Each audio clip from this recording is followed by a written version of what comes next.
All right, good afternoon, everyone. Welcome to week 7 of Principles of Commercial Law. We're past the halfway mark, barreling down towards end of term, and as discussed last week, minds are very much turning to the end of term exam. So good to see you looking ahead and wanting to be as prepared as possible for that one. That's always great to see. So today's tutorial is a little bit different because this week's content is a little bit different. We're sort of in some ways cycling back to week 1, in that week 1 was a bit different, thinking about legal relationships. This week we've got a bit of a midterm reset, and we're thinking about legal rules and some different ways of thinking about those rules. So today's tutorial will be a little bit different. We'll have a bit more of an open discussion about rules and characterization or application. But then the other thing that we've got plenty of time to do today is to talk about the end of term exam and what you can be doing over the next few weeks as we get back into more substantive content to make sure that you are as prepared as possible for that task. So I'll start off with a discussion of the exam and what you can be doing, and then we'll move into the week 7 content. So I've compared to last week where we started to talk about some of these ideas, I've tweaked the scenario slightly for 2 reasons. The first being I wanted to give you a task where a 2-hour time limit made sense. And then secondly, because I wanted to make sure that the skills that you were building and that are being focused on the exam scenario is the right place for that. So I've shifted away from doing a letter of advice to instead doing a memo of advice to the partner or associate within the law firm. And so in terms of the actual content of what you'll need to discuss, it doesn't change, right? The legal issues, the nuances of the law, the way that the facts are interesting and might apply, all of that, you still need to be focusing on the same kinds of things. But there's a slight difference in emphasis in that you're communicating to someone within the firm. So the scenario will be, it's 10 o'clock. So for those of you who haven't seen on Moodle already, the exam will be on Friday of week 12, 10 a.m. to 12 p.m. So the scenario will be, it's 10 o'clock on a Friday morning. We've just had this client get in touch and there's some thing that's happened. Partner's got a meeting at 12 with them and they just need to be briefed on what's going on. And so you need to be in a position to give identify the potential issues, identify the relevant law, give an initial idea of what the advice might be or what might be going on.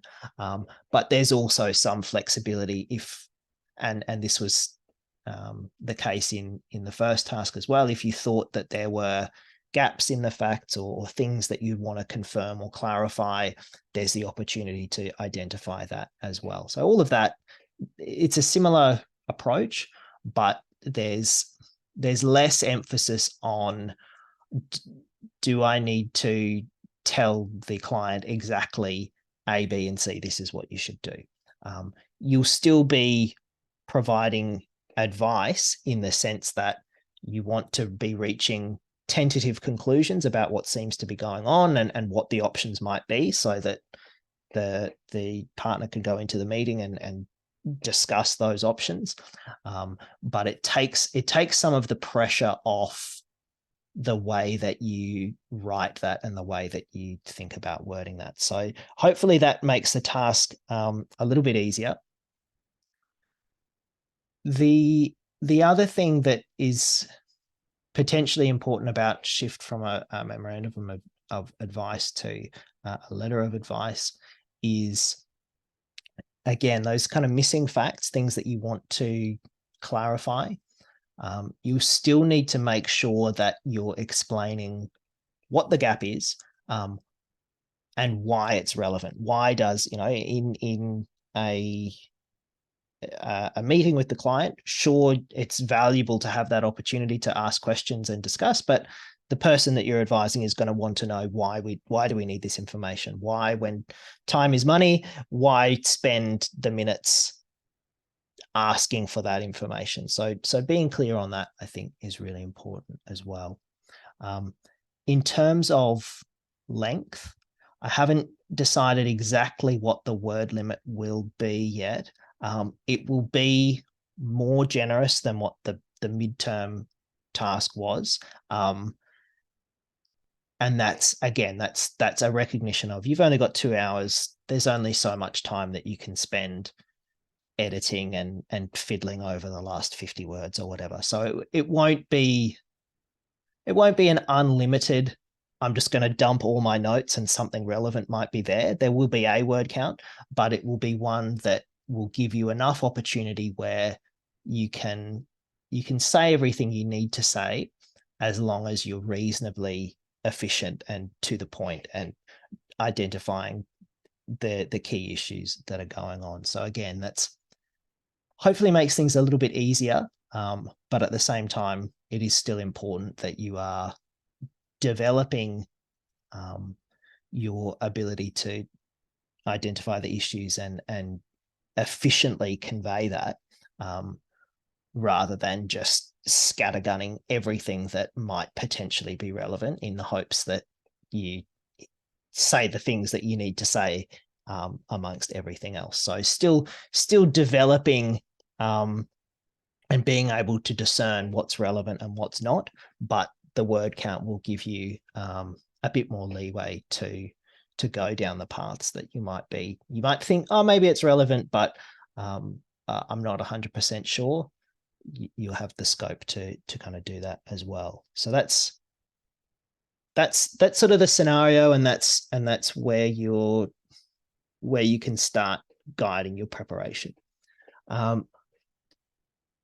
I was asked last week to give some guidance on how you might best prepare your notes for the exam, and I think that broadly it's good for me to give you some direction on that.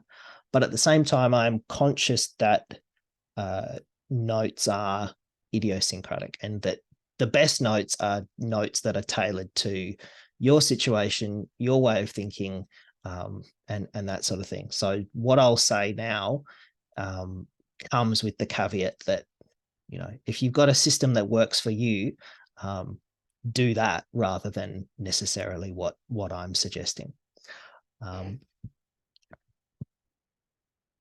Broadly, and it might help to think too about the context of, you've only got 2 hours. It's not a huge amount of time, but it's also enough time to stop and give yourself time to think. And so again, this is maybe idiosyncratic, and you might end up running differently in the exam itself. But as a general rule, I'd probably aim to budget about half an hour to plan your answer. So reading the scenario, making sure you've identified all the issues, and doing that kind of research. And by research, what I mean is double checking things in your notes, double checking the case law, that sort of stuff, and developing a really clear structure or plan for your answer. Then spend maybe an hour writing the response, and then the final half an hour to edit, polish, make sure that you've covered off everything you need to say. Maybe in writing you've thought of something else and you need to go back and quickly double check something as well. But as a broad budget for your time, I think that's probably a good a rough plan to work towards. Maybe you're a really fast writer, and so you don't need that full hour. You can spend a bit more time planning, or maybe it takes you a bit longer to write, so you cut back on the planning a bit. You do what works for you, but as a broad plan, I think that's a good place to start. So with that being said, if you think about, you've got about half an hour to read the question, think about what's going on, and make sure that you've addressed all the relevant law and cases and everything like that. What I would probably suggest might be a good approach is to develop sort of two complementary sets of notes, in that develop yourself I suppose your normal notes that kind of cover everything that you think is going to be relevant and covers all the nuances in enough detail as you need. I would suggest that you do develop those types of notes rather than just relying on, oh, well, if I need to look something up, I can look at it in the study guide or I can read about it in the textbook. I would suggest that as a revisionary tool, developing a comprehensive set of notes is really useful and really important. But then on top of that, if you've got the time, my suggestion would be to develop a really condensed set of notes that just give kind of the bare bones. And the idea there is that you can have that set of notes with you when you first read the question, so that you can start just highlighting what are the types of things that you think might be relevant. So, you're reading through, you see discussion of a particular set of facts that makes you think, here's a person selling something to a consumer. I'm thinking Australian consumer law. They've said something that wasn't quite true. I'm wondering if that's misleading or deceptive conduct. You can quickly circle that and keep reading. And it just gives you a really rough plan of the area of law, the kinds of things that might be relevant. And then you can use that to help sketch out an initial answer, and then use your more comprehensive set of notes to fill in the detail of, okay, so I know that I think it might be misleading or deceptive conduct. Now I need to look at section 18 of the Australian consumer law and look at, okay, what exactly does that say? What are the judicial comments on this? And pull all of that detail out. But you're only flicking through those detailed notes when you once you've identified that might be a relevant thing, rather than on your first read through trying to flick through pages or scroll through if you're doing it all on the computer, trying to scroll through pages and pages of your notes to figure out what might be relevant or not. So I would suggest a short form and a long form set of notes will be really useful to help you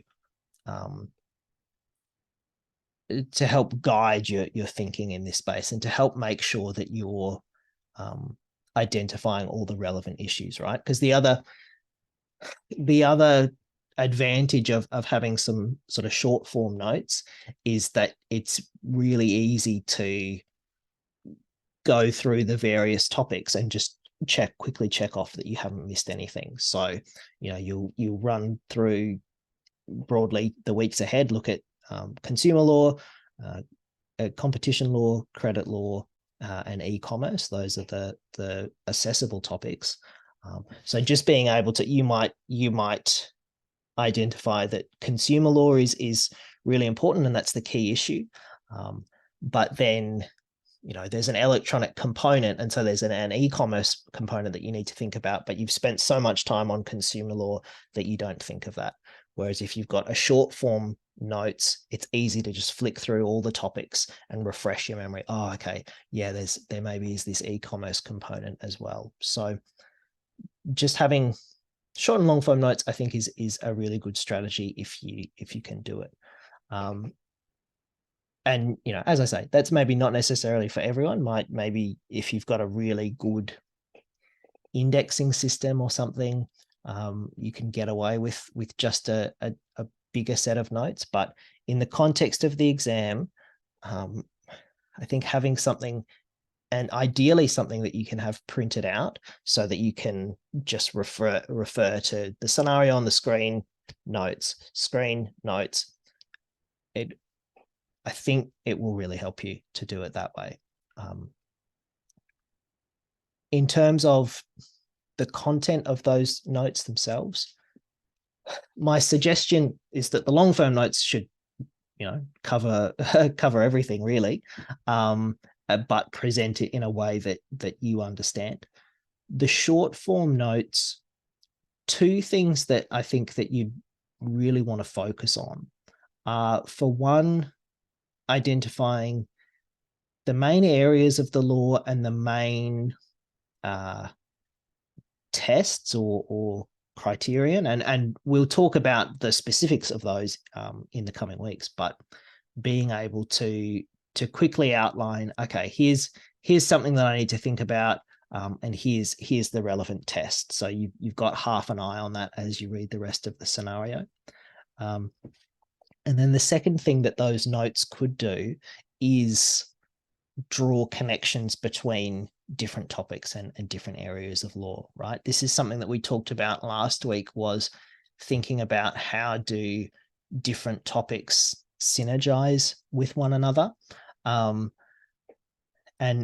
we'll talk in the coming weeks about the specifics of how these different areas of law might relate to one another. But for the purposes of note taking, giving yourself these little mental cues of, okay, here's something that might relate to another topic. So, for example, there's consumer law. There's a transaction that's taken place. Just give yourself a little mental cue. Did it take place electronically, and therefore do we need to be thinking about the e-commerce topics that we'll talk about in week 11? If it's let's say a credit law scenario, and you're thinking about where something's been a good has been loaned and there's a security interest.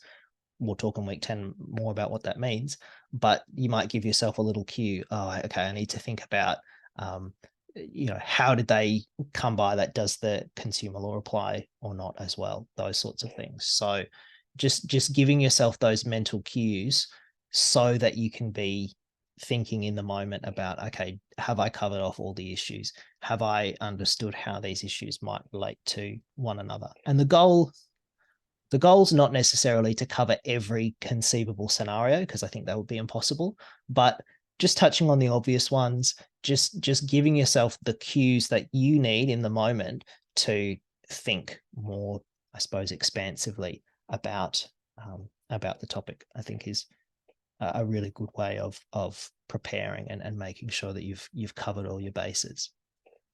A final note, I suppose, on that one is to think about the distribution of marks, in the sense of, and you guys are third years or close to completion. I'm sure you've come across this idea of the law of diminishing returns by now, in the sense that where there's multiple things that you need to talk about, you're better off, the first few marks are easier to get than the last few marks. And so it's better to make sure that you're spending your time covering all the issues that you need to,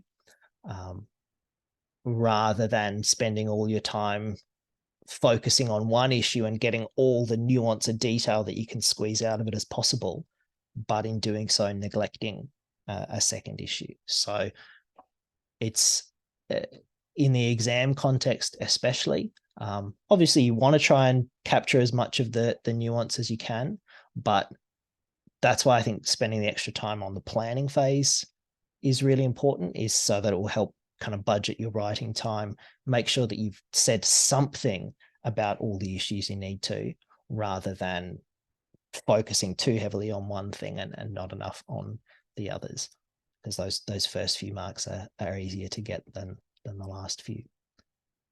So that's that's my suggestion of how to approach the exam prep more broadly. In the coming weeks, really with a focus on the note taking, my suggestion would be that you build up those short form and long form notes as you go through, if you can. I know that it's we're heading into a thick assessment season, and time becomes limited, but in an ideal world, that's the way that you'd be approaching these next few weeks, is getting those notes ready, and as we talk about more and more topics, thinking about how they might relate to one another. That's probably more than enough from me, though. Before we talk about the week 7 content, I'll throw it over to you guys if there's any lingering questions you have about the exam and how you might prepare for it over the next few weeks. I guess I was just going to ask, like, when you're talking about drawing connections between different topics, in that context, we really are just talking about 8 to 11 rather than sort of, going back to weeks 2 to or 5 or whatever it was. Yeah. So and I can't remember if I talked about this last week or not, but the weeks 2 to 5 topics are not substantively accessible, in the sense that I wouldn't be looking for your answer to go into detail about something that we talked about in that first part of the term.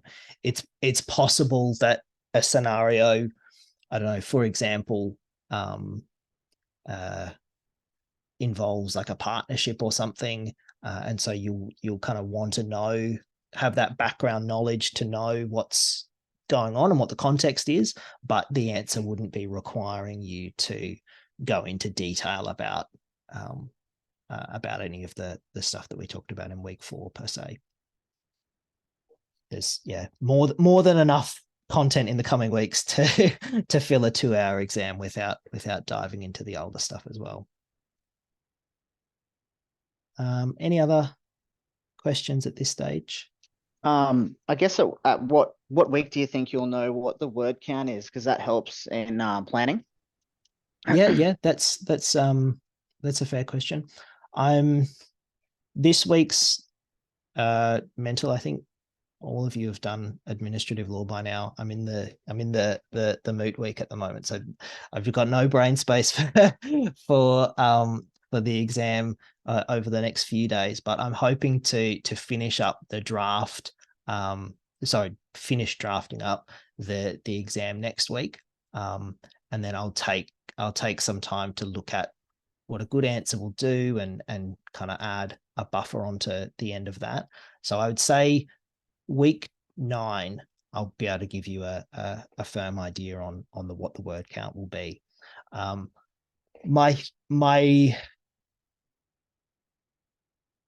So I've uploaded as well in the week 12 tile a practice exam that was based on a previous assessment topic, and then I've tweaked it a bit. Even that is probably still a little bit more complicated than the exam topic that you'll face, but I think it's better to give you a practice question that's more complicated than what you'll actually do, because if you can do that, you can handle the exam. So that's up there now for you to have a look at. I reckon that question itself you'd handily do in, you wouldn't need more than 800 words to do it. And so in the context of an exam, giving a bit of buffer, not requiring you to do too much editing, I'd probably be looking at about a 900 word limit. So that's where my current thinking is at, but I need to test that out a little bit more before I give you a firm answer. But sub 1,000 words is what you need. Whether I just make it a 1,000 word, around 1,000 word limit to make sure that you've got ample space. That might be what I end up doing. But yeah, I think so for the entire exam or each question? For the entire exam, yeah. Okay.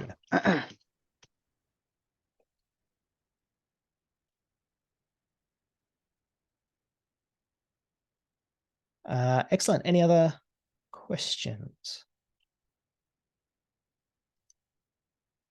Excellent. Well, and we'll talk more in the coming weeks as well about the exam. This is certainly not the last opportunity to discuss these things. But with that in mind, let's talk about the week 7 content, and thinking in particular about the different ways in which we can think about statutory rules. And I'm keen for us to have a bit of a discussion as well about these ideas around characterization. So I thought the first thing that it would be helpful to break down or discuss is to compare and contrast these ideas around statutory laws versus statutory rules or standards, and thinking about what's the difference between these two ways of thinking, and what impact might they have on a client and the advice that we give to them.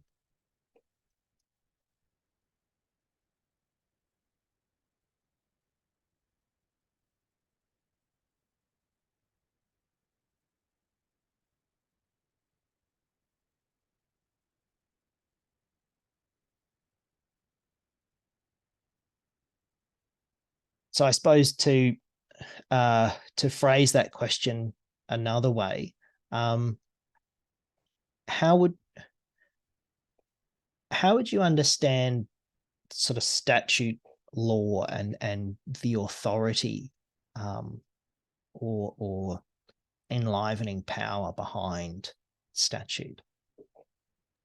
The statutory law is what's been enforced by legislation and secondary bodies. When you refer to the subordinate legislation or the regulations, Yeah. which gives the act or the statute the power?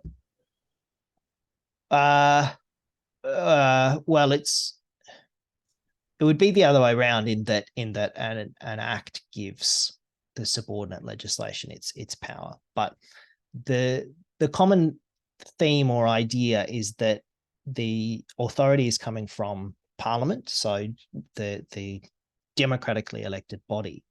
But the other idea that's really important here is that these ideas behind statutes is that they are sort of self-enforcing, in the sense that they don't necessarily require legal interpretation or judicial enforcement to come into effect. And so a good example would be, we talked in week 4 about partnerships, and the Partnership Act sets out the requirements for forming a partnership.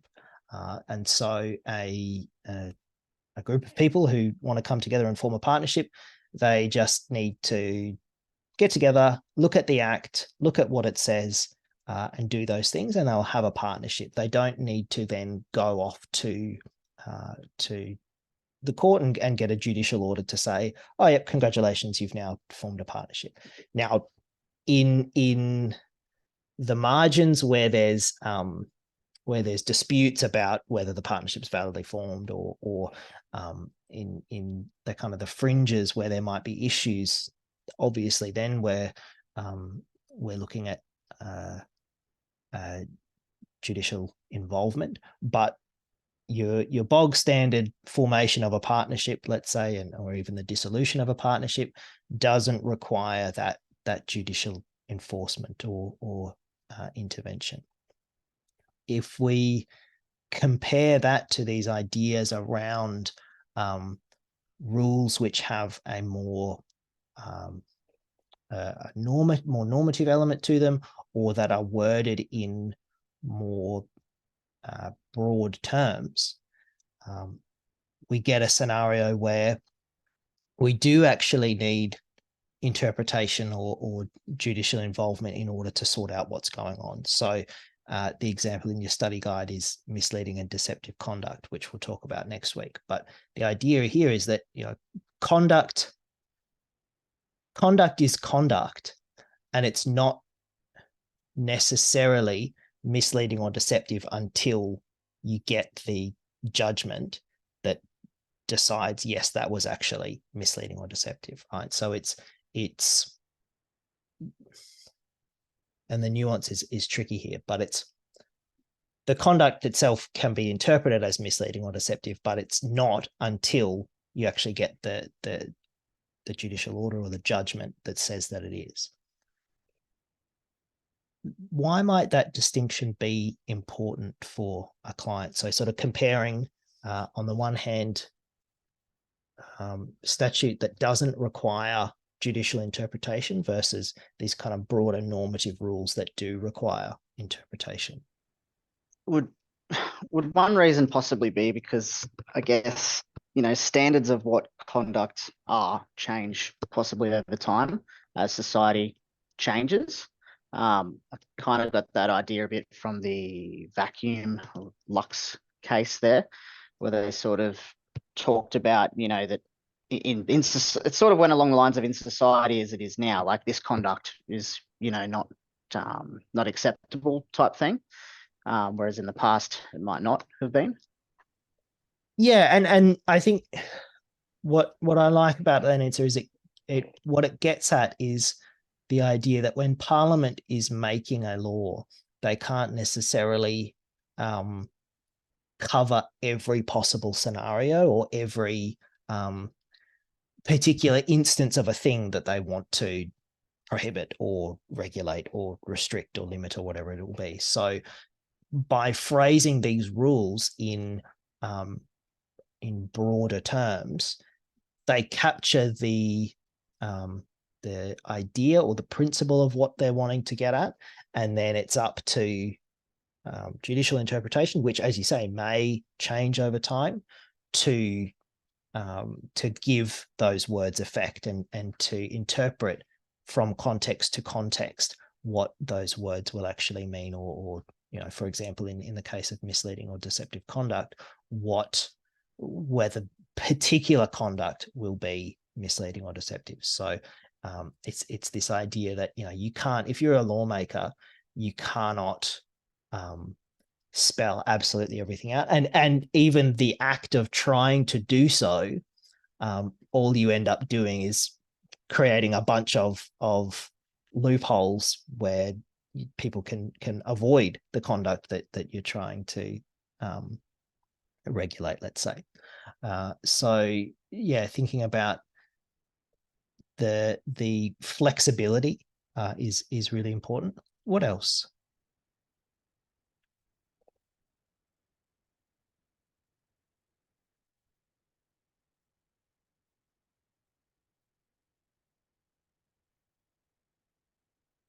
If you were thinking about needing judicial involvement or the judicial process, what sorts of factors does that immediately raise, if you're thinking about a client? The remedies.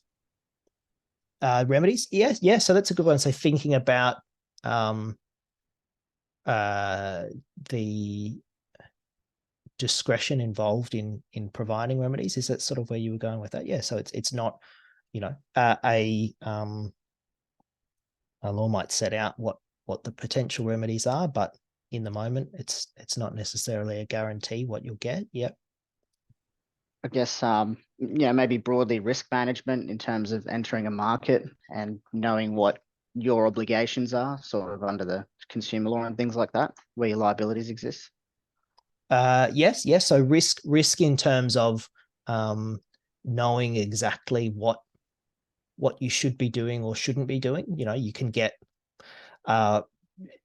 you'd probably be pretty clear on the big stuff, what you should or shouldn't be doing. You shouldn't be lying to customers, let's say, but where things are a bit more nuanced, yeah, that can be difficult, and especially for businesses and things like compliance costs, they might overcompensate just to make sure that they're on the right side of things. Yeah, that point, I think, potentially takes us in other directions as well.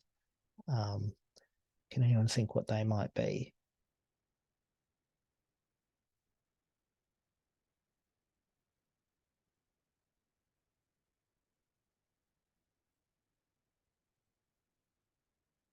thinking about ideas of risk or uncertainty, let's say.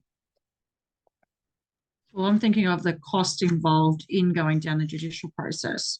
Yep. From the client's perspective and what the outcome actually is. Yep, absolutely. So the very, very practical elements of, you know, going down the judicial process. It's expensive, it takes a long time, and these are all factors that have to be weighed up. Yeah, absolutely. And then let's say you do go down that route. Are there any guarantees in the court process? Usually not, because no sensible person would take something to court that's, you know, so clear cut. It would usually negotiate something out of court. So generally it would say there aren't guarantees if something that's contestable. Yeah, absolutely. If it was clear cut, it wouldn't be an issue. And so there's always that risk, you know. And when we're thinking about interpretation, when we're thinking about the kinds of things that require this judicial involvement, there's an unavoidable degree of risk of, okay, this is the perspective that that we bring that favors our client. And we've talked a lot of it in this unit about constructing these legal narratives and trying to persuasively frame the issues in a particular way. But yeah, there's no guarantee that the judge agrees with your interpretation. And so that's something that is really important to be able to identify. And it's one that you probably intuitively can do it. But it's one that it's worth pausing to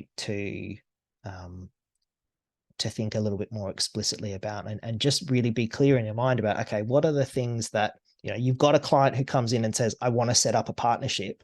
You can tell them, here's what you need to do, and you'll have a partnership under the Partnerships Act. Versus you have a client come in and say, oh, look, you know, I feel like I've been scammed. What do I do? You know, you give advice, you try and help them, but it's not, you can't give them that same level of certainty. And so, and reflecting on one of the themes of the midterm tasks, where I think, speaking generally, something that could have been improved on was recognizing where those uncertainties lie, where you can make a compelling argument and you might have the stronger side of the issue, but still being able to recognize, you know, look, there are no guarantees. We'd make this argument, we'd be likely to succeed, but there's also this counter argument, and there's a chance that would be preferred. Being able to capture that nuance is useful and important, and that's why I think that pausing to think about these regulations and the legal rules that we'll be talking about in coming weeks, a lot of what we'll be looking at in the next few weeks does require interpretation, does require that judicial involvement. And so being clear, you know, there are these uncertainties, that's important too.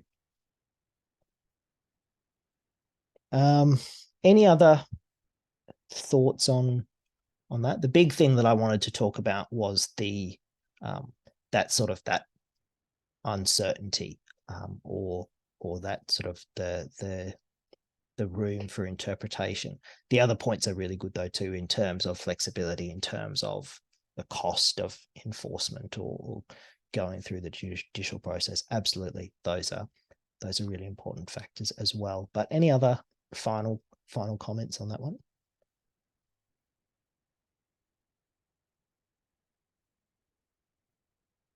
No, that's all good. Another theme from this week's material is thinking about these ideas of characterization. And I suppose fundamentally, characterization is application, right? We're thinking about how does the law, or how might the law apply to a particular scenario. But there's a slight nuance in that characterization is potentially a little bit more broad, in the sense that it captures our ability to frame the issues in a particular way. So one of the things that, when we think about application, there's at least some degree of implication that there is only one way of applying the law to the facts. And that's not the case. And I know that, by third year, you're probably more than aware of that as well. But there's also a point in legal reasoning that by the time you get to applying the law to the facts, you've already made a set of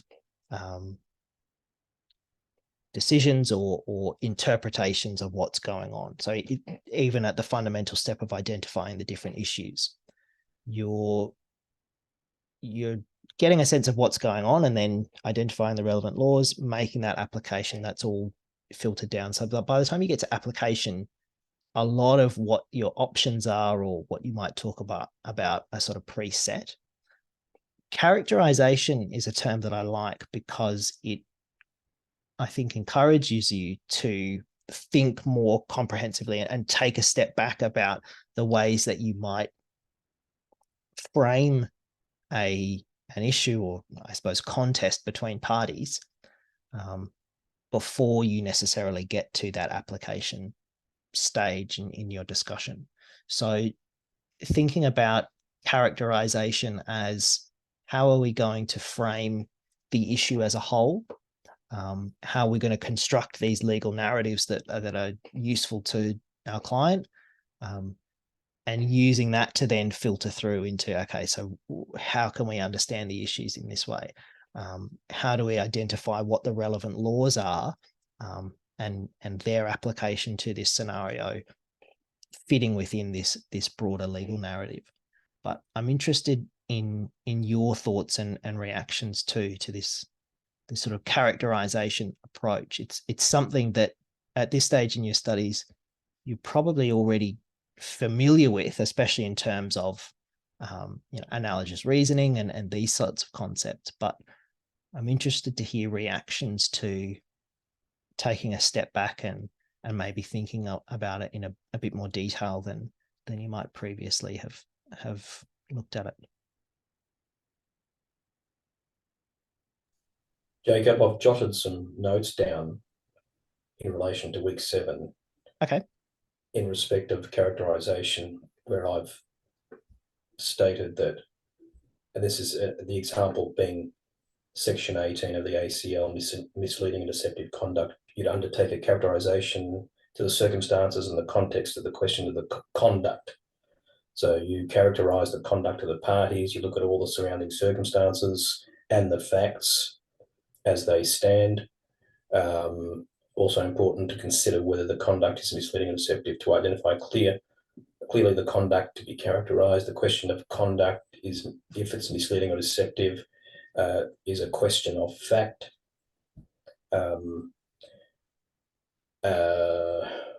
The effect of any relevant statements or actions, or any silence or inaction. So basically just characterizing all the conduct of the parties and all the facts, as an example of when you're trying to solve a legal problem with section 18 of the ACL. Case authority on that one was Butcher and Lachlan Elder Realty. Yeah, so that's a good point. And we'll talk in more detail next week about section 18 and the ACL. But this idea of including characterization and thinking about integrating facts throughout the way that you approach the question as a whole is really important. It's not just about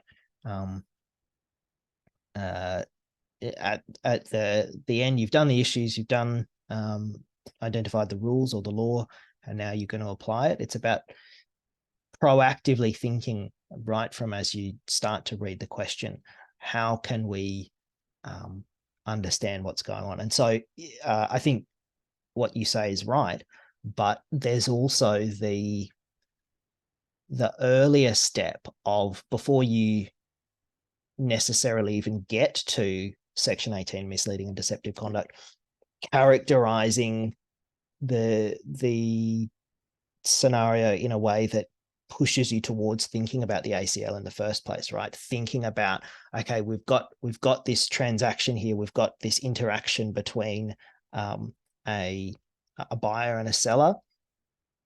Can we be thinking about whether they're a consumer or not, and bringing the ACL into play to begin with? So it's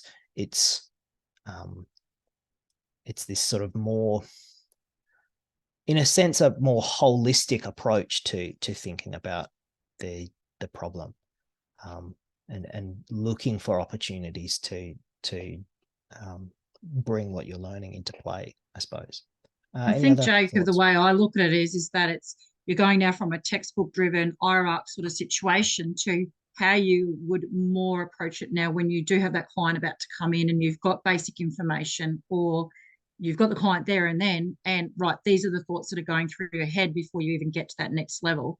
And in that characterization, you may even identify some of those gaps of the information you've also missing as well, to identify, to get to that next step of, okay, what part of the law are we going to apply if we are missing those details? That's that. A more practical way of looking at it is what I'm looking at from a characterization, as opposed to being very essay driven or assignment driven. Yeah, I would definitely agree that it's a move away from, but this is what the textbook says, kind of a mindset, I suppose. And I think, I suppose I think I'll circle back to why I think you're right. But when I think about characterization, I really think of it in terms of the contest of ideas between the two parties, or between the two sides. And it's, by the time you're getting in front of a judge, let's say, the characterization is, look, here's why you should prefer my version of what's happened versus their version of what's happened. And some of that is factual, in the sense that, to objectively, the same thing has happened, but two people will see what happened differently. So there's that, but there's, on top of that, where the law isn't necessarily certain, the two opposing ways of, the law should be understood in this way and this is what it means, versus the law should be understood in that way and that's what it means. So it's layering all those sorts of things. So when I think of characterization, I think of it in that real contest of ideas space. But where you've talked about it in terms of thinking about interactions just with the client, and I suppose in the context of what I've said about the exam, that makes a lot of sense as well. It's a really useful mindset to have in preparing, because it means that you're in a position to get the information that you need from the client to support the characterization or the arguments that you'll make when you get to that sort of court stage, I suppose. I guess I've grown up with an analogy of the raptor view. So you're the raptor overviewing everything. So you're looking at not just what your client's saying, but you take into consideration what could be construed, what could be not correct, could be biased, could be, you take that holistic view. And the other thing is preempt what the other side could throw at you. So it's not just going in and going, all right, this is what the client's instructed, this and this and this. It's actually, and I put that under that characterization of what are the other elements that could actually potentially affect that matter, if that makes sense. So for me, you're taking everything on board in that period, because which sort of ties in, I guess, with our last assessment of these are the issues that arose, and these are the two ways that this could actually go. Yeah, Because in absolutely. any matter, it could go many different ways. Yeah, and thinking, bringing a degree of, I suppose you don't necessarily have to go as far as skepticism towards the facts, but certainly being open-minded to other possibilities and the other ways that what has gone on could be interpreted or understood. Absolutely. Yeah, I think that's a good way of thinking about it. Anyone else? I was thinking more over like a pre-step of the application. So saying characterization is a way of like interpreting the knowledge of the law that you have, having considered the facts. Would you say that would be also relevant? Like you read the fact, but then you start thinking with the knowledge that you have, and before you start applying the rules, you're kind of skimming already some part of the law and interpreting them, having a look at the context of the fact. I mean, I think it's something that we automatically do, but that's probably characterization. Yeah, I think I agree with you. So you sort of mean, let's say, and let's just tie it to your exam. You're reading the exam scenario, and as you read it, you're not just passively reading, oh, this was an interesting problem. You're actively taking in, I'm reading this, that sounds like there could be an issue with competition law, or I'm reading, they got a loan, that makes me think of the credit law and the different requirements under that. So being a bit more proactive in identifying what's relevant as you approach a problem. Is that sort of where you're going with that? Yeah, like when you read the scenario in this conversation, or a verb is like stealing, you like circle and you like write on the side what act or what sort of action you're thinking. Like you're automatically interpreting, having the law, having considered the fact of the case. And that's what I see that characterization is. It's just a pre-application step because you're already analyzing the facts. Yeah, I think it's a useful way of um, helping guide your reading so that you can help decide what's relevant and what's not. Having the idea and drawing back to what we've talked about around constructing legal narratives is, as you read it, thinking about, okay, well, how are we going to shape these issues in a way that enables you to bring in the law that you know and those sorts of things. I suppose the caution that I'd add is that there's the risk that you kind of get a bit of tunnel vision by reading in that way. You sort of there's the risk if you lean too far into your initial reading, you then miss particular facts or miss alternate explanations and those sorts of things. So I think part of the skill is being able to balance, I suppose, what you've said with what Ange has said in terms of, because I think there's the risk the other way. You want to be open to all the possibilities, but if you're too open to all the possibilities, it can be paralyzing, right? Because you just sort of, you have an existential crisis over what's truth and what's real and everything. So I suppose balancing between those two perspectives, you want to bring your understanding and bring a version of events that you think will be persuasive, help emphasize that, and look for facts that help your interpretation and your characterization of what's going on, but at the same time balancing that with, can I be open to other ways of understanding what's happening? Any other thoughts on that one?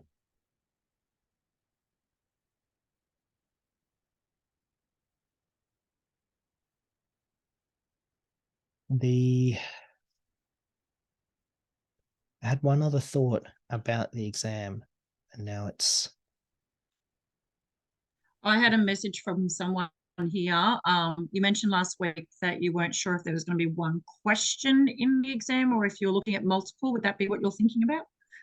It could have been. So it will be one question, but not necessarily one part or one element. So it'll be how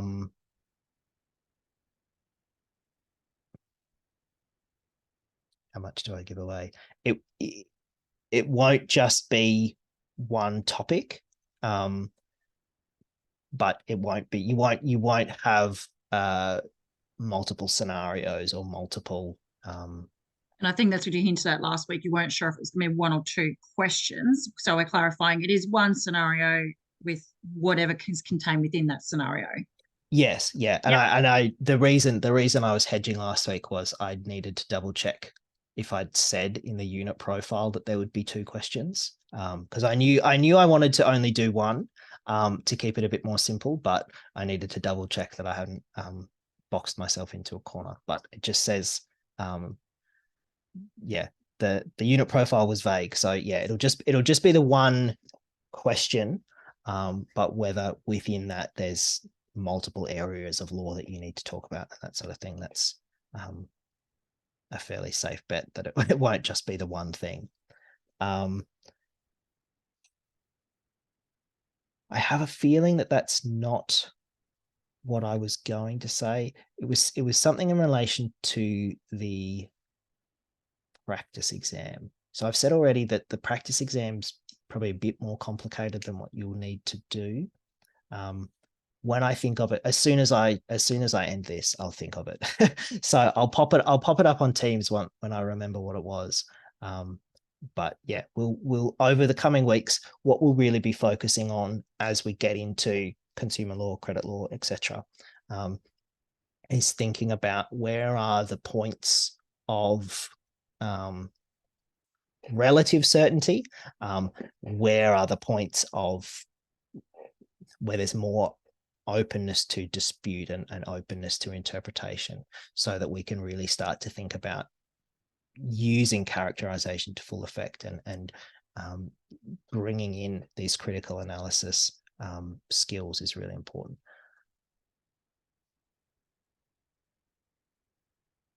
It's something to do with the application marks on the exam.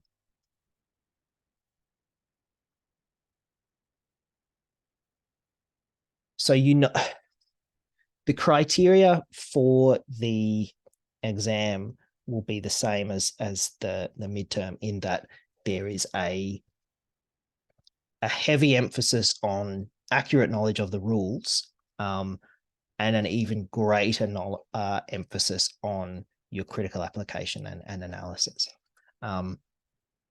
So being able to really take your analytical skills to the next level and thinking about how you can use characterization and how you can form these persuasive legal narratives is going to be important. Yes, it's a memo. This is what it was. Yes, it's a memo, and so it's not necessarily saying to a client, "Oh, here's what we think's going on, and here's what we would argue, and we'd be pretty successful, or it would be unlikely that that argument would succeed," etc. Yes, it's to an internal memo, so it's slightly different, but you'll be saying similar things to brief the partner about the direction you're thinking that things will be taken. So it's these ideas around, look, I've read through the facts. I'm thinking consumer law, I'm thinking misleading and deceptive conduct. You won't use these words, you'll be a bit more formal. I'm thinking misleading and deceptive conduct. Here's the law. You will need to, even though you would hope that your partner would know the law in relation to the space, you'll spell that out again. Here's the law, here's what's relevant, and here's the different arguments that we could make, and here's the relative chances of success. All of that sort of analysis and discussion is the same, even though it's a memo rather than a letter. what changes is there's that, I suppose, extra level of flexibility around being able to identify, oh, look, here's the gaps, here's what more information I think we need, and here's why it would be important, those sorts of things. So being able to still identify the relevant law, have that discussion, and being able to have that critical analysis of the way that the law applies to the facts, that's still absolutely key, and that's still the focus of the exam. That's what I wanted to say, that the change from letter to memo doesn't change the emphasis on knowledge of the rules and being able to apply it. Excellent. Any other final questions, comments, concerns? Excellent. Well, thanks very much for coming along, everyone. Next week, we'll be talking about the Australian consumer law and consumer protections. It's always a good, fun week. So looking forward to seeing you all then. Thank you very much. Bye.